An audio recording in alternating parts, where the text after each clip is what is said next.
Hi guys, Lynn here, and welcome to my channel, Everything Spiritual. This is a platform where I give my opinion and insight on a variety of spiritual topics, along with intuitive card readings. Today, I want to do a book review on Deepak Chopra's 7 Spiritual Laws of Success. I chose this book because I feel that its laws and principles are the foundation to spirituality. The 7 spiritual laws of success that I'll be covering are the law of pure potentiality, the law of giving, the law of cause and effect, the law of least effort, the law of intention and desire, the law of detachment, and the law of purpose in life. So let's get it. The first spiritual laws of success that I'm going to cover is the law of pure potentiality. This law states that we are in our essential state, which is pure consciousness. Pure consciousness is pure potentiality, which is the ability to manifest the heart's desires and goals. Some traits of consciousness are pure knowledge, infinite silence, perfect balance, invincibility, simplicity, and bliss. This is our essential nature. Our essential nature is pure potentiality. When you discover your essential nature and know who you really are, and that knowing thyself is the ability to fulfill any dream you have,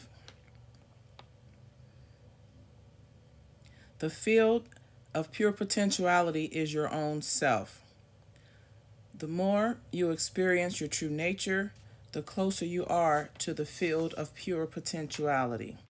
The law of pure potentiality can be summed up as the relationship that you have with your higher self, Source, the Most High. To apply the laws of pure potentiality, you can start by sitting alone in silence and meditation, or meditating twice a day. And also practice non-judgment. The second spiritual law is the law of giving. This could also be called the law of giving and receiving. The flow of life is a balanced interaction of elements in your life that operates as the law of giving. Your body and mind and the universe are in constant interaction. There is a constant exchange of energy between those three entities. This is why you must give and receive in order to keep wealth or influence or anything that you want in your life. Basically, in order to keep the energy flowing to us, we have to keep the energy circulating around us. That's why every relationship is give and take. Giving causes receiving, and receiving causes giving. When practicing the law of giving, it is important that you are a cheerful giver. Your frame of mind has to be one of joy when giving. The reason behind this is that the energy given increases many times over. So basically, if you want to give joy, if you want to receive joy, give it to others. If you want to receive love, learn how to love others.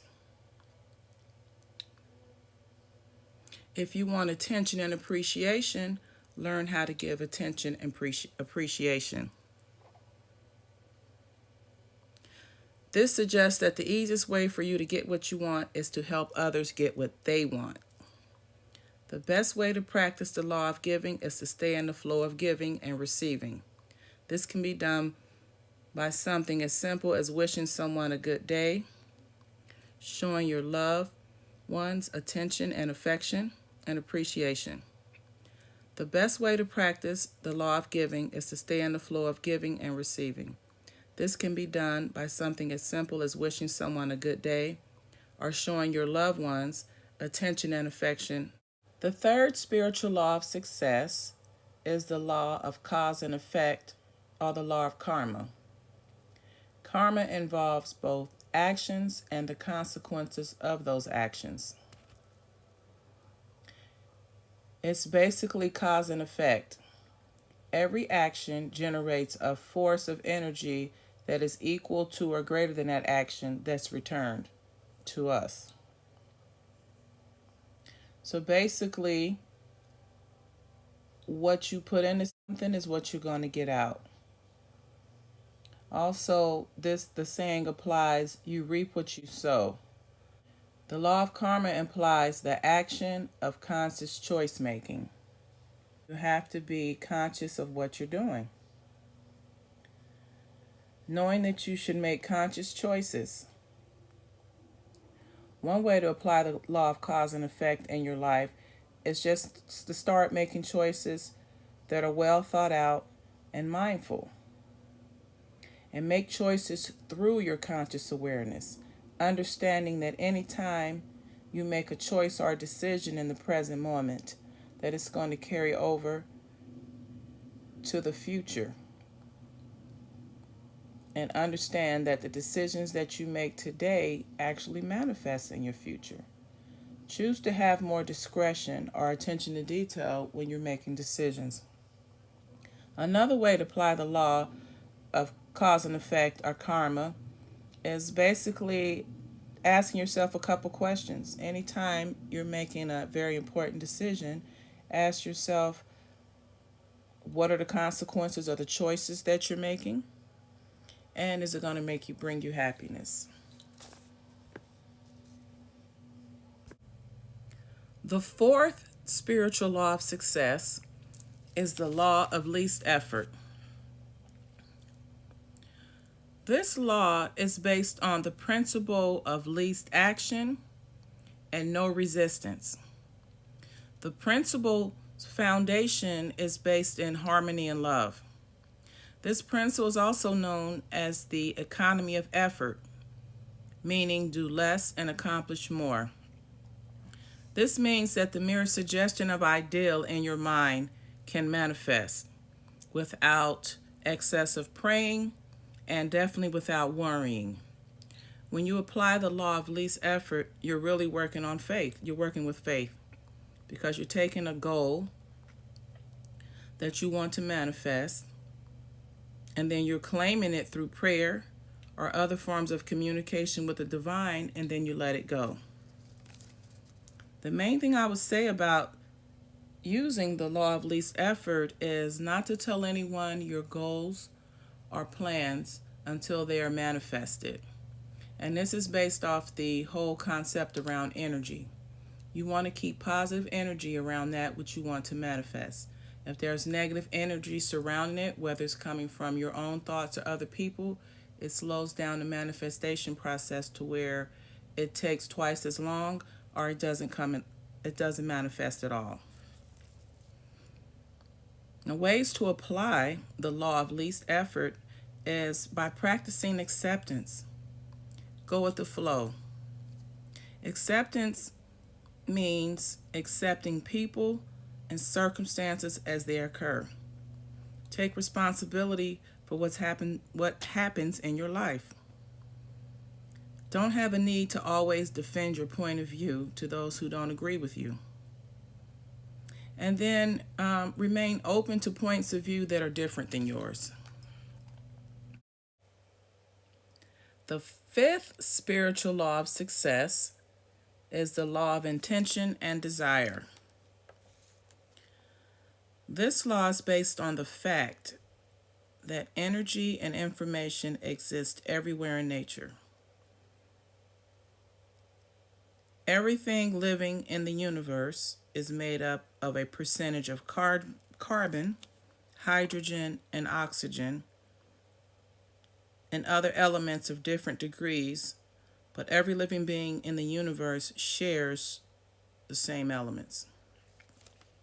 They just manifest in different forms and shapes.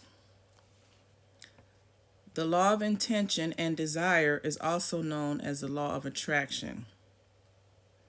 It can be summarized as whatever you put your attention on will grow stronger in your life, and whatever you take your attention away from will disappear from your life. Your intentions causes the energy and information to transform from a thought to the physical form, which is manifestation. The sixth spiritual law is the law of detachment.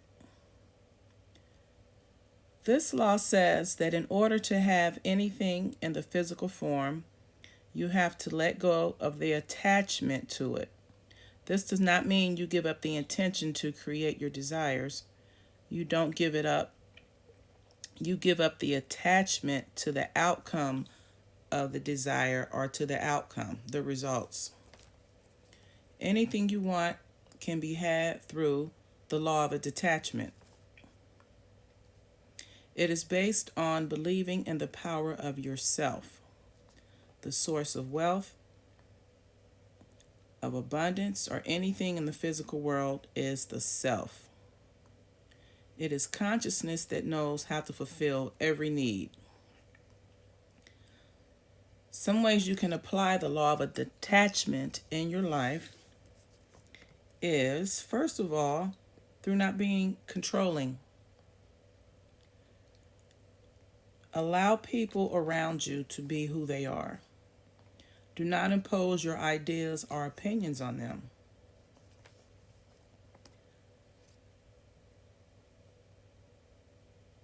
Also, don't be critical and judge others who may not agree with you. That is the best way to apply the law of a detachment to your life. The seventh spiritual law of success is the law of purpose in life, or the law of Dharma. According to this law, each one of us has a unique way of expressing our talents. There's something unique about each one of us that only we can do, and do it very well. Most of the time, a person's Dharma, or life's purpose, is that talent or skill that someone has that they can do very well. It's that skill that makes you want to go the extra mile to give 100% of yourself. It's your passion. There are 3 components to the law of Dharma. The first one says that each one of us is here to discover our higher self, or our spiritual self. The second component is to express our unique talents. And the third component is your service to humanity. Basically, you ask yourself, how can I help? How can I help the people that I come in contact with? How can I be a service? Providing my natural gifts, talents, and abilities.